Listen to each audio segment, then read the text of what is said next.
she's pulling a Susan Collins. On Monday, the senator said she will not support an effort to replace Senator Dianne Feinstein on the Judiciary Committee. This now, of course, will sink Democratic hopes of breaking a tie on the panel that has helped Republicans block President Biden's federal judge nominees. I mean, these Republicans are in absolute heaven right now.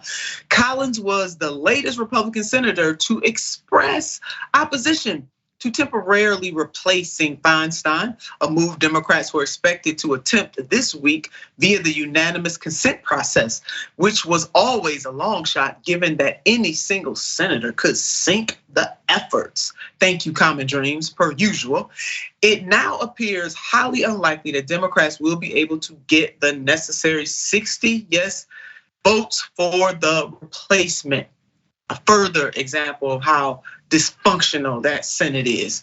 Who Collins joins in opposition? So glad you asked about the company she keeps. That's Senator Tom Cotton, Senator Thomas Tillis, Senator Marsha Blackburn, and so many others. And these are supposed to be the more moderate cooperative Republicans.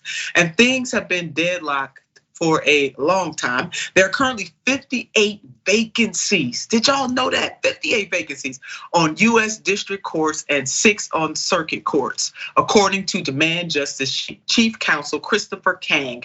The American Constitution Society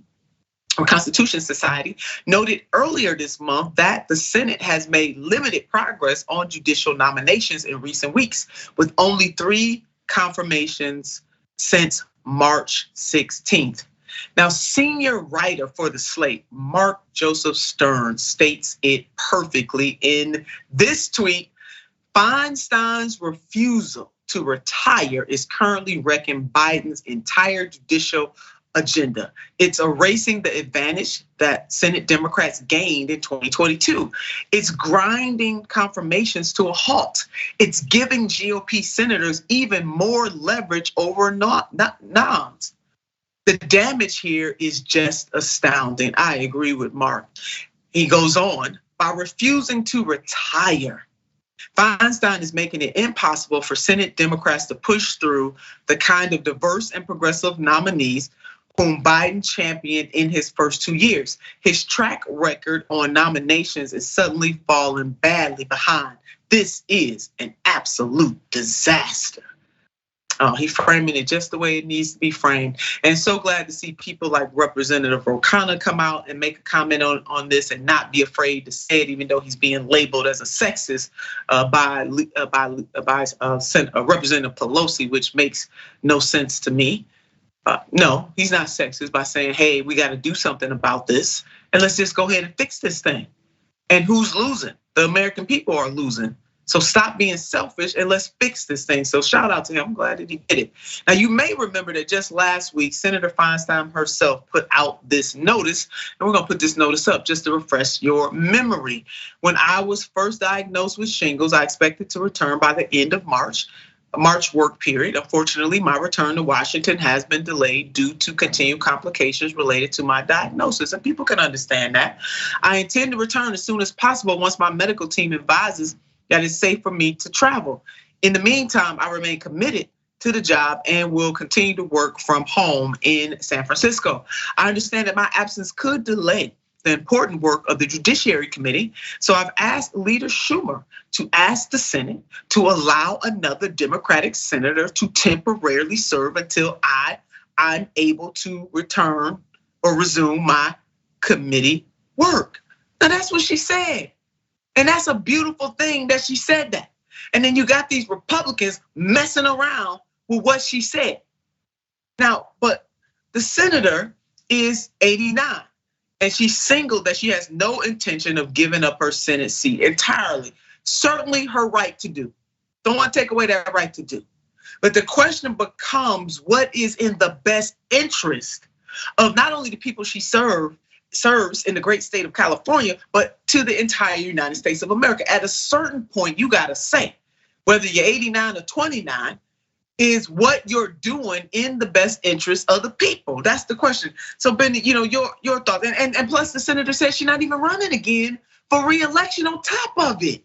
So why not I mean, I wouldn't consider it making a sacrifice. She's had a long, vibrant career, Bennie, in the United States Senate. We're not talking about somebody that's only served one term. And then she's at a certain stage in her life. And this is not ageist to say, like, she's at a certain stage in her life and she's not running again.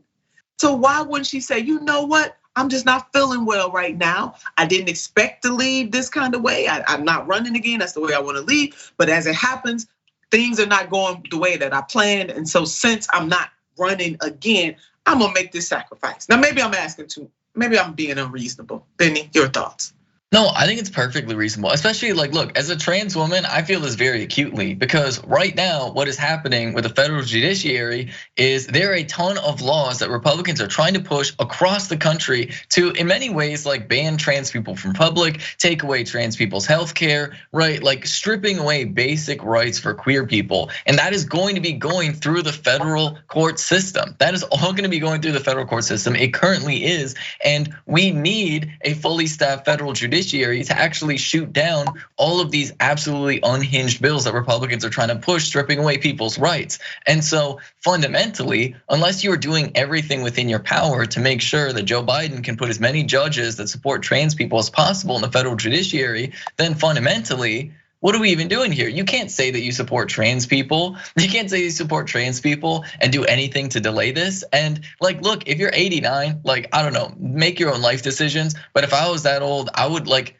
by that age, hopefully I'm retired and I can just spend my time with like my family and my friends and my loved ones. And I probably wouldn't be trying to do work, even if there was important work to be done. There's other people that can handle that.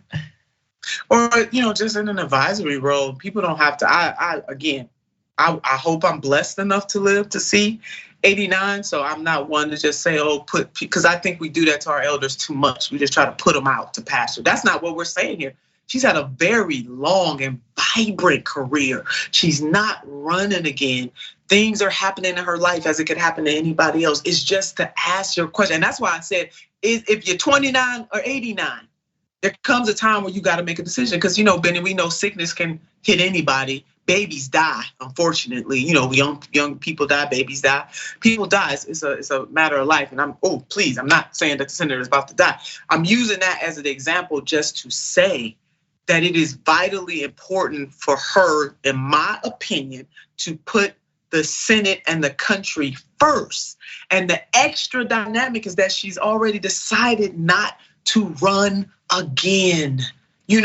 So she could just gift this and say, hey, I want to do what's in the best interest. I think minimally, the fact that she said, look, temporarily put somebody there is a good start, and the Republicans are not doing it. But come on, Senator Feinstein, come on, baby.